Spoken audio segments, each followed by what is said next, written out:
보실 말씀은 시편 149편 1절에서 9절 말씀입니다. 시편 149편 1절에서 9절 말씀, 제가 가진 성경으로는 구약 910쪽에 있습니다. 시편 149편 1절에서 9절 말씀 봉독하도록 하겠습니다. 할렐루야, 새 노래로 여호와께 노래하며 성도의 모임 가운데에서 찬양할지어다. 이스라엘은 자기를 지으신 이로 말미암아 즐거워하며 시온의 주민은 그들의 왕으로 말미암아 즐거워할지어다. 춤추며 그의 이름을 찬양하며 소고와 수금으로 그를 찬양할지어다. 여호와께서는 자기 백성을 기뻐하시며 겸손한 자를 구원으로 아름답게 하심이로다. 성도들은 영광 중에 즐거워하며 그들의 침상에서 기쁨으로 노래할지어다. 그들의 입에는 하나님에 대한 찬양이 있고 그들의 손에는 두 날 가진 칼이 있도다. 이것으로 문 나라에 보수하며 민족들을 벌하며 그들의 왕들을 사슬로 그들의 귀인은 철고랑으로 결박하고 기록한 판결대로 그들에게 시행할지로다. 이런 영광은 그의 모든 성도에게 있도다. 할렐루야.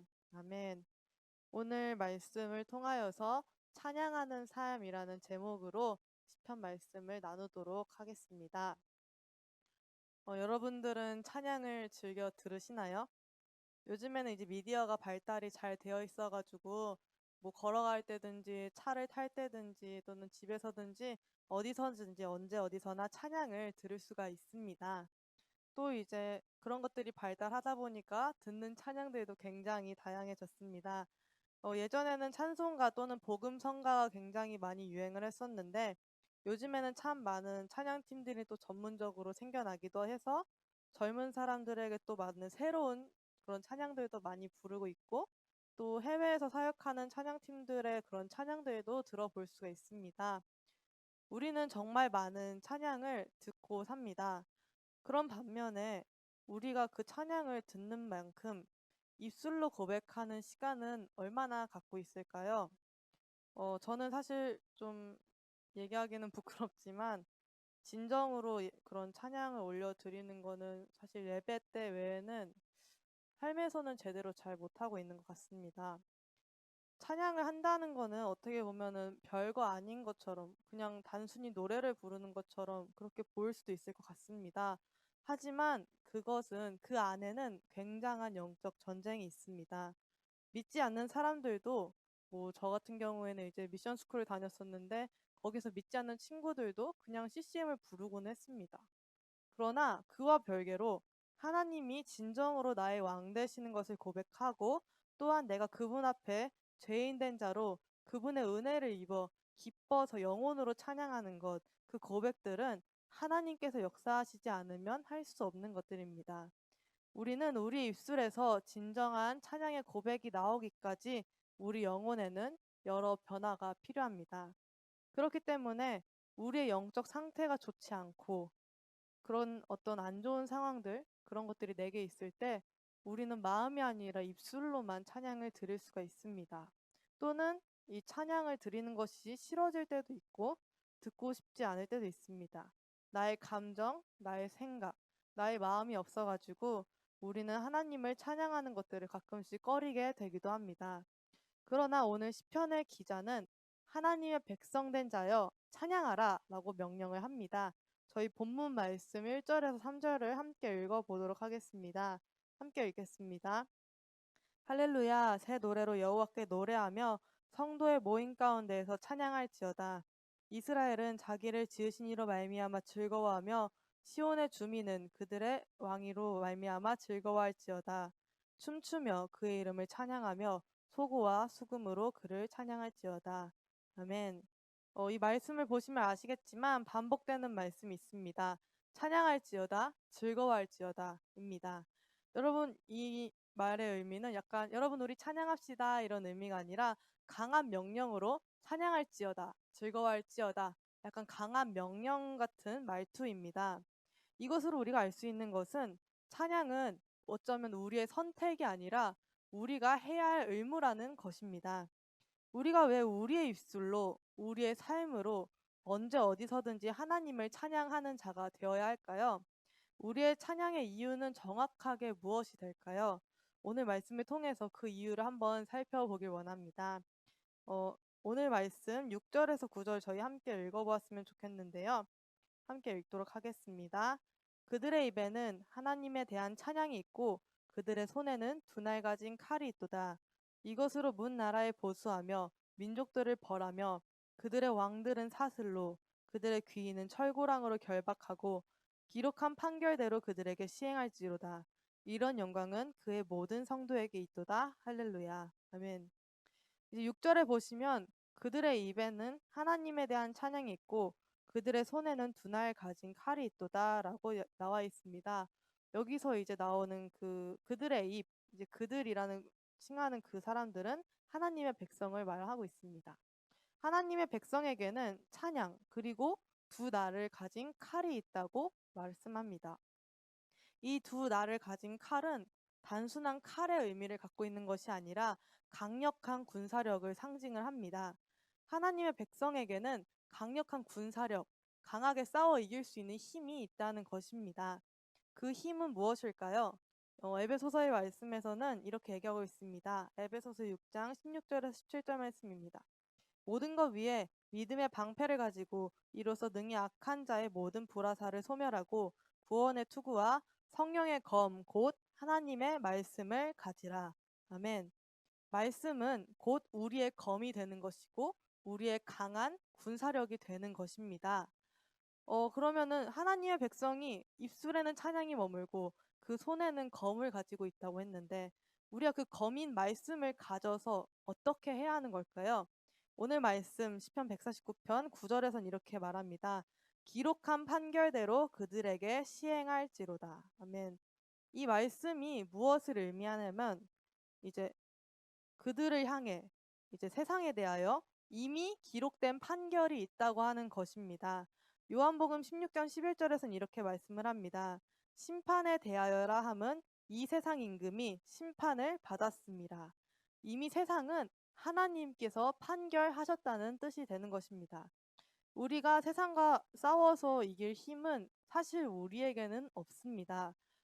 우리는 매일 세상과 제 앞에서 많이 무너지고 또 좌절하게 됩니다. 우리를 둘러싸고 있는 그 환경들은 우리를 하게 하여 이제 절망하게 하기도 합니다. 때로는 우리에게 죄책감을 들먹이기도 하고, 때로는 죄의 유혹으로, 때로는 물질의 어려움으로, 때로는 가정에서 오는 아픔으로, 때로는 이룰 수 없는 꿈들로 인하여서 여러 가지 환경을 통하여 우리에게 두려움과 좌절을 줍니다. 우리는 그런 것들 앞에서 종종 쓰러지기도 합니다. 이런 상황들은 우리걸 하여금 이제 하나님의 영광을 보지 못하게 하는 것입니다. 그러나 말씀의 검을 들고 싸우는 우리들은 그 우리 앞에 이미 하나님께서 이 세상 임금을 심판하셨다는 사실을 우리는 잊어서는 안 됩니다. 우리는 그 어떤 것에도 지지 않을 강력한 무기인 하나님의 말씀이 있습니다. 혹시나 지금 이제 어려움이나 또는 좌절에 빠져 있으신 분이 계신가요? 또는 나에게 찬양의 기쁨이 회복되지 않았다 하시는 분이 계실까요? 나의 손에 먼저 말씀이 들려있는지 확인해 보시길 축복합니다. 하나님께서 나에게 어떠한 말씀을 주셨는지, 오늘 나에게 들려주시는 말씀은 무엇인지, 오늘 내가 취해야 할 말씀은 무엇인지 돌아보시고 그 말씀을 붙들고 이 땅에서 하나님 나라를 살아가지 못하게 하는 것들 앞에서 우리가 진정으로 그 말씀을 통하여 싸워서 능히 이길 수 있는 자들 될 수 있기를 축복합니다. 그렇게 싸우는 군사에게는 그 입술에 찬양이 있을 것이라, 그리고 동시에 하나님을 높이는 그 찬양이 우리 입술과 우리의 삶을 통하여 흘러나온다고 오늘 말씀에 기록이 되어 있습니다.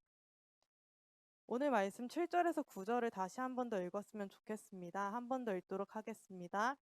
이것으로 문 나라에 보수하며 민족들을 벌하며 그들의 왕들은 사슬로 그들의 귀인은 철고랑으로 결박하고 기록한 판결대로 그들에게 시행할지로다. 이런 영광은 그의 모든 성도에게 있도다. 할렐루야. 아멘. 하나님의 말씀으로 이미 하나님께서 판결을 내리시고 끝내신 그 싸움을 우리가 행할 때 그 모든 성도들에게는 승리의 영광이 있다라고 오늘 말씀하십니다. 이 시편에서 말하는 찬양의 이유는 하나님께서 이미 승리하신 전쟁에 우리에게 영광을 허락해 주시기 때문이란 것입니다. 4절 말씀, 이제 오늘 말씀 4절에는 겸손한 자를 구원으로 아름답게 하신다라고 나와 있는데요. 이 겸손한 자를 구원으로 아름답게 하신다라는 말씀을 세번역 성경으로 보면은 눌림받는 약한 사람에게 승리의 영광을 안겨주신다라는 말씀으로 나와 있습니다. 하나님은 우리에게 승리의 영광을 안겨주십니다. 그렇기 때문에 오늘 말씀의 5절처럼 성도들은 영광 중에서 즐거워하고 그들의 침상에서, 이 침상이라는 것은 이제 사적인 공간을 뜻하는데, 내가 공적인 자리에 있든 사적인 자리에 있든 언제 어디서든지 하나님을 기쁘게 찬양할 수 있다는 것입니다. 그 영광을 허락해 주시는 분이 누구십니까? 오늘 말씀 2절에 자기를 지으신 이로 즐거워하며 그들의 왕으로 즐거워하라 라고 나와 있습니다. 우리에게 이 승리를 주시는 분, 승리의 기쁨을 허락해 주시는 분은 다름이 아니라 나를 지으시고 나의 왕 되신 하나님이십니다. 여러분들은 그 하나님으로 말미암아 삶 속에서 그 하나님으로 인하여 나오는 찬양이 입술 가운데 머물고 계신가요? 이미 승리하신 그분의 능력으로 그 말씀을 붙들고 세상과 싸우고 계십니까? 또 승리의 영광을 항상 매일마다 누리고 사시나요? 하나님이 우리를 창조하시고 지금 여러분들이 살고 계시는 그 자리에 머물게 하신 이유는 하나님을 찬양하기 위함이라고 이사야서에서 나와 있습니다. 찬양은 우리의 의무입니다. 그리고 그 찬양은 하나님이 이미 우리에게 허락하여 주신 승리의 기쁨에서 나옴을 저희가 잊지 않았으면 좋겠습니다. 저는 이 말씀을 듣고 계시는 성도님들에게 어떤 삶의 문제가 있는지는 잘 모릅니다. 삶에서 하나님의 영광을 보지 못하게 하는 것들은 각자마다 이제 다른 이유들이 있을 것입니다. 저 같은 경우에는 미래에 대한 두려움 때문에 이제 이미 모든 것에서 승리하신 그 하나님의 영광을 보지 못하게 되는 경우가 많습니다. 그런 것들을 막힐 때마다 찬양하는 것에서 거리낌을 느끼기도 하고 그런 것들 때문에 주님을 원망하기도 합니다. 저는 이렇지만 또 어떠한 분은 죄의 유혹에서 걸리실 수도 있을 것이고 또 어떠한 분은 너무 무뎌진 그 삶에서 하나님을 찬양하는 기쁨을 잃으셨을 수도 있을 것 같습니다. 그러나 우리가 잊지 않아야 할 것은 하나님은 이미 우리를 둘러싸고 있는 그 세상에 대하여 승리하셨다는 것입니다. 이미 그들에게 있어서 판결을 내리셨다는 것입니다. 하나님은 이미 승리하셨습니다. 그 모든 것을 이기셨고 이미 이기신 그 하나님의 말씀이 우리에게 있다는 것을 기억하시기를 소망합니다. 여러분에게 주시고 저에게 주시는 하나님의 말씀이 각자 있으실 것입니다. 그 말씀을 붙잡고 하루하루 승리하는 삶을 사시길 축복합니다. 그래서 그 기쁨으로 하나님께서 안겨주시는 그 승리의 기쁨으로 우리의 삶이 하나님을 찬양하는 삶이 될 수 있도록 어떠한 자리에서도 하나님만을 높일 수 있는 저와 여러분들이 되시기를 축복합니다. 오늘 말씀을 가지고 이제 기도하도록 하겠습니다. 하나님 아버지 감사합니다. 오늘 시편 149편 말씀을 통하여서 우리의 삶의 찬양의 이유 되시는 하나님을 보게 되었습니다. 하나님 오늘 말씀에서는 찬양하라, 찬양할지어다, 기뻐할지어다, 즐거워할지어다 명령하고 있습니다. 하나님 그만큼 찬양은 우리에게 너무나 당연한 것입니다. 그런데 우리는 삶으로 그 찬양의 고백을 내 영의 진정한 찬양의 고백을 주님께 올려드렸는지 돌아봅니다. 하나님 저희들 먼저는 정말 주님의 영광을 바라볼 수 있는 삶을 살게 해 주십시오. 우리를 둘러싸고 있는 환경들이 너무나 많지만 하나님 그 세상의 것들에 대하여서 이미 판결 내리셨다고 말씀하셨습니다. 이미 그들로 먼저 승리하셨다 말씀하셨습니다. 하나님 우리가 그 승리의 기쁨을 함께 누릴 수 있길 원합니다. 하나님 우리가 먼저 그 기쁨으로 인하여 주님을 찬양할 수 있길 원합니다. 정말 어디에서든지 언제든지 무슨 상황에 있든지 하나님 저희들 주님을 찬양하는 자들로 자라갈 수 있게 해 주십시오. 항상 주님을 찬양하며 그 승리의 기쁨으로 인하여 주님께 모든 영광 올려드릴 수 있는 우리가 될 수 있도록 하나님 우리의 연약함에 대하여서도 말씀을 들고 승리할 수 있는 저희들 될 수 있길 원합니다. 하나님 저희들 각자에게 주시는 말씀 들을 수 있길 원합니다. 우리의 닫혀진 귀를 열어주시고 우리의 마음을 열어주시사 하나님 저희가 그 말씀을 듣고 회개하여 내가 붙들 그 말씀을 통하여 오늘도 이미 승리하신 주님을 맛보며 그 주님을 더욱더 묵상하며 나아갈 수 있길 원합니다. 주님께서 안겨주시는 승리의 기쁨으로 주님을 찬양하는 삶을 살아갈 수 있도록 주님 오늘도 저희와 함께 동행하여 주시옵소서. 예수님의 이름으로 기도드립니다. 아멘. 저희 이 시간 함께 기도하였으면 좋겠습니다. 먼저는 저희들 우리의 삶을 돌아보았으면 좋겠습니다. 내가 삶으로 주님을 찬양하고 있었는지 돌이켜보길 원합니다. 삶에서 막힌 것들에 의하여 삶에서 너무 나를 아프게 하는 것들, 나를 둘러싼 것들, 또는 내 마음이 너무 무뎌져 있는 것들로 인하여 주님을 찬양하는 그 기쁨이 회복되지 않았던 것들이 있다면 이 시간 돌이켜보고 그것을 말씀으로 능히 이길 수 있길 원합니다. 하나님 저희들 무너진 삶의 영역이 있습니다. 하나님 그러나 그 영역에서 지는 싸움 하지 않고 있음을 전 주님 저희들 오늘 말씀을 통하여 깨닫습니다. 이미 이기신 그 주님으로 인하여 하나님 승리의 삶을 살아갈 수 있는 저희들 될 수 있게 하여 주십시오. 이미 승리하신 그 주님을 바라봄으로 말미암아 하나님 저희들 쓰러져 있을지라도 일으켜 주시며 지금도 인도하시는 나의 창조주, 나의 구원자 되신 하나님을 바라볼 수 있게 하여 주십시오. 하나님 그래서 무너진 삶의 영역일지라도 주님 저희들 이미 승리하신 주님과 함께 기뻐 찬양할 수 있길 원합니다. 하나님 그 주님의 영광을 바라볼 수 있도록 그 주님의 영광을 우리가 누릴 수 있도록 하나님 저희들 그 부분에 대하여서 그 무너진 부분에 대하여서 정말 말씀을 통하여 다시 일어설 수 있는 그 힘을 허락하여 주시옵소서. 우리에게 들려지는 말씀을 듣게 해 주시고 깨닫게 해 주셔서 그 말씀을 통하여 이번 일주일도 다시 한 번 더 주님과 함께 동행할 수 있길 원합니다. 주님께서 주시는 기쁨이 회복될 수 있는 시간 될 수 있게 해 주시옵소서. 함께 기도했으면 좋겠고요. 우리 두 번째로 함께 기도할 때는 그 감사의 기쁨으로 하나님 앞에 전심으로 찬양을 올려드리며 그 의무를 다하는 우리가 될 수 있길 기도합니다.